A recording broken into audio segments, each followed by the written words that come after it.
And what is good? How's everyone doing this week? We are back at the canal, set up, and we're fishing for the mighty striped bass. Early pre-migration, I'm thinking, and it just flipped into the east tide, going that way. And we got mac chunks on the bottom, just set up. I'm gonna try our luck this morning. Stay tuned and let's see if we can catch one of the best fighting game fish probably in the world. And my name is Paul K, and welcome to Saturday Mornings Outdoors. So the conditions this week, we'll get right into it. There's someone fishing over there, just noticed it, in that area. Kind of sticky today, but comfortable. It's not hot, probably 70s-ish. Winds southwest at 8 miles an hour, but right now it's almost calm. We just flipped over to the east tide, so it's past slack, and now the current's starting to move in the easterly direction, and barometric pressure is falling because they claim by this afternoon there may be passing showers. There was already showers this morning, so this is a front, which is a good thing. Hopefully that'll turn the fish on for a bite. And the moon is on the first quarter. We're just starting out. There's a tidal adjustment as the tide picks up. As the tide picks up, you'll see little bounces. They're not hits. They're just the current is pulling the line, and the line start trying to get adjusted. So those are the conditions this morning. And like I say, it's a little muggy this morning, but it's comfortable. And I'm ready to go. Well, get me some fish. Let's go. As we drift into September now, this is kind of cool. Everyone that loves to hunt is feeling it. Start bow practicing with the archery, and the small game will open up first, of course, with the squirrels and rabbit. I think black bear opens up in a few. If not, I might be even wrong. It might be open now. No, it's not. It's still August. But black bear will open up for the fall, the first fall sesh. And squirrel opens up early, and other small game. So it's a fun time of year. You get to harvest all the stuff out of the garden, and you get to harvest meat from the ocean and the woods. Pretty good. So the tide's picking up good now. This one, the Van Staal just got whacked, doubled over solid. So at least I know they're here. But of course, not of course, but the hook didn't catch. You know, I'm thinking 1/3 this year, 1/3 of the hits I've gotten, the hook hasn't been catching. And I'm racking my brain. I'm sure every other surf fisherman is with these circle hooks. It just pulls the fish, slurps up the bait, swallows it, it's in his stomach, and he swims away.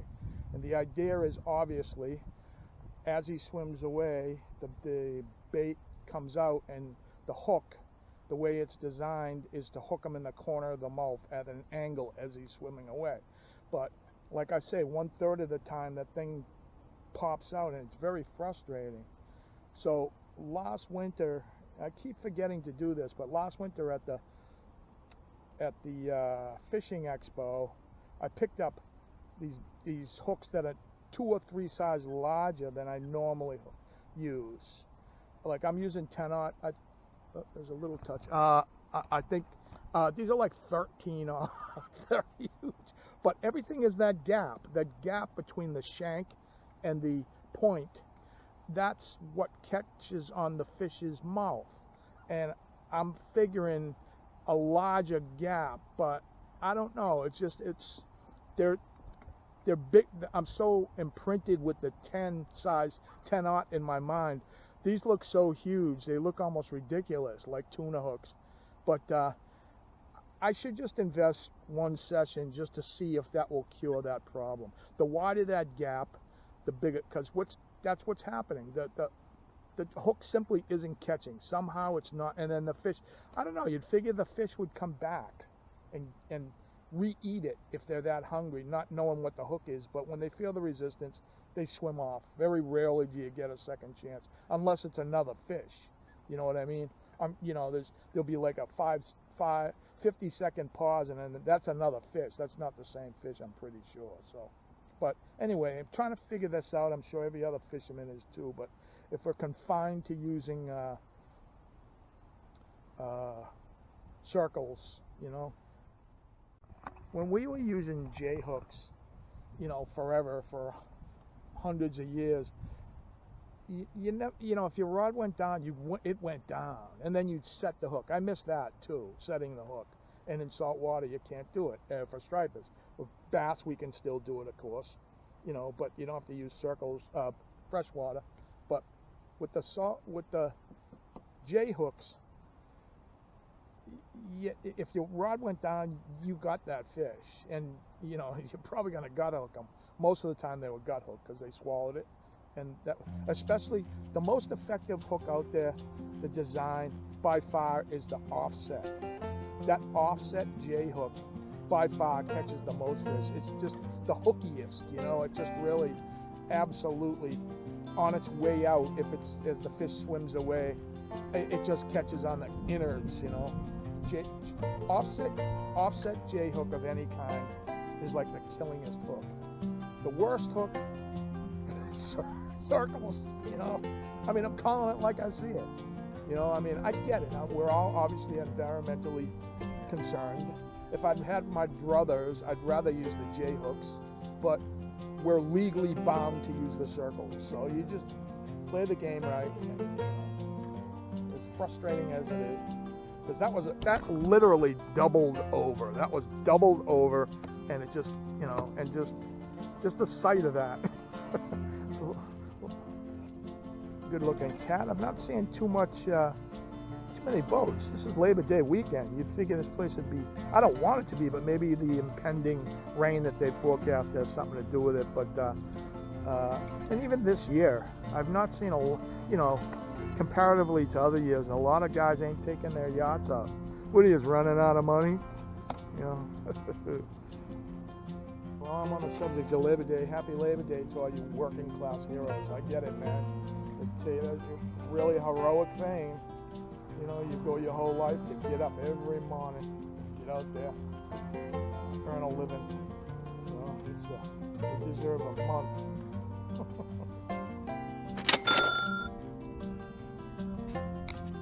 And fish on, bring the ruckus.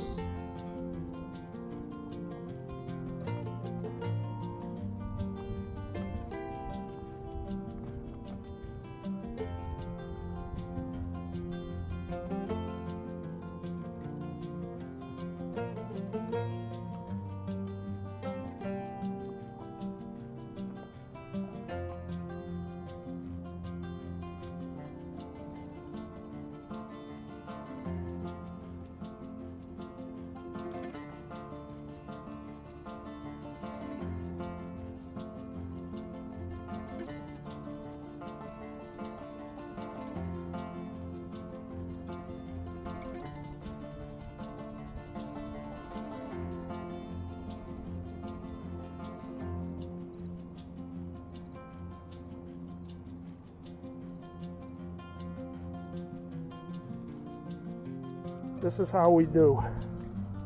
This is what we're here for. Let's go. All right, that was a quick release. It's unusual this year. I noticed I have yet to get anything over, say, 18 or 20 pounds. I'm not complaining. I've had 8 or 10 fish tides, but they're not big, you know, so I'm not looking a gift horse in the mouth by any means. I'm grateful for anything that that's going, but it is what it is. Every fish is a blessing. Just a trip is a blessing, just to get out here and away from the people. I'm not antisocial. I think you exactly know what I mean. But fish hawks are abounding now. Starting to show up, and a huge, massive radar tower rip is really building now. The tide's really cranking. That last fish fought so hard in this. That's why these heavy rods are so important. So the more I think on it, the more I'm gonna try that experiment. I like to maximize my time down here for the stripers with the best time-proven equipment that I've figured out over the years and all the information I could glean. So rather than waste time on equipment that's not gonna work, you have to work these systems out. So anyway, let's get back to the rat cave. I'll show you the difference between the size of the hooks and what I propose to do, and I'm going to do it. I'll do it next week. Over to the rat cave. So meanwhile, back at the rat cave. So these are the hooks, and you'll see a giant difference here. These are the ones that I always use. That's 10-aught, and it's all about the gap. That's what's going to catch the fish. When it's coming out of his mouth, if that doesn't catch, which is 1/3 of the time that I was talking about earlier, he's not going to get hooked. That gap, the side of his mouth has to go between here. So the gap is everything. So that's the difference in size. I don't know. I would guess that's a 13-aught, but I'm going to give it a whirl. What have I got to lose? But it's a monster hook. Look at the size. Hopefully it's not too big for stripers. But these are quality commercial hooks, but they're worth every penny. They don't rust. They don't do nothing. They stay sharp, and they just work until you lose them, basically. But so here's the one I'm using, and this is what I'm going to go to next week. I'm going to try. That's the difference. But the difference is that gap. You know, I'm going to gain about a good ½ an inch on that gap. So we'll see what happens. And welcome back. So if you noticed, it's a drastic larger size hook, but I'm willing to devote some time into the experiment just to hopefully the fish will be present. Look at that beautiful ship. I mean, where do you buy a ship like that? Do you have that custom made? Is there a yacht shop that sells like sailboats like that? Jeez, that is just gorgeous. Look at that thing. Unbelievable. All right, wind is picking up. It's getting choppy now. The bait's getting low, and I spent my tide here. Feel all refreshed. Come on down if you want to catch stripers. They're here. The next stop we'll have is at Spotcheck. I'll meet you on the other side. See ya.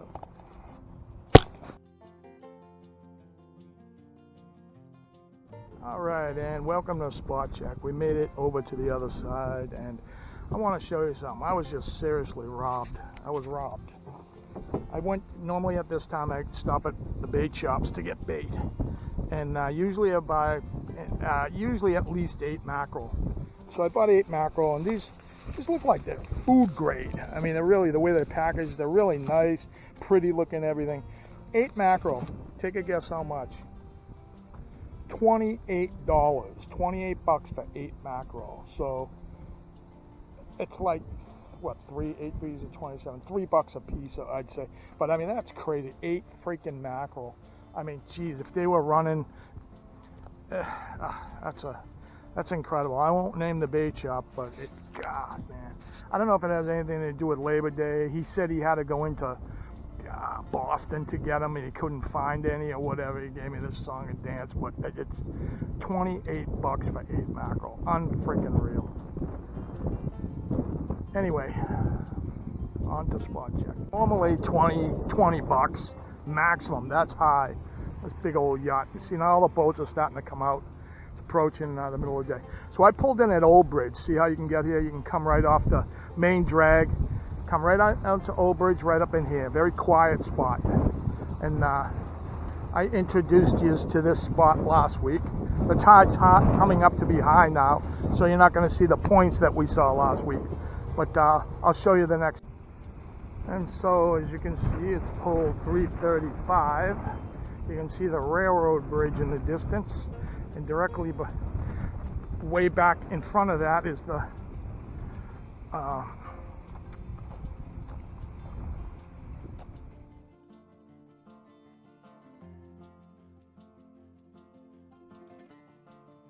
So we are between the designated spot check is between 338 and 340, and you can see there's a mural here in this utility building, and this is called Playland. Well, this is the place out on the main drag called Playland, but this is the back of it, and this is a huge hole here, very popular spot, wide open. There's no shade, but you're here for the hole, not for the shade.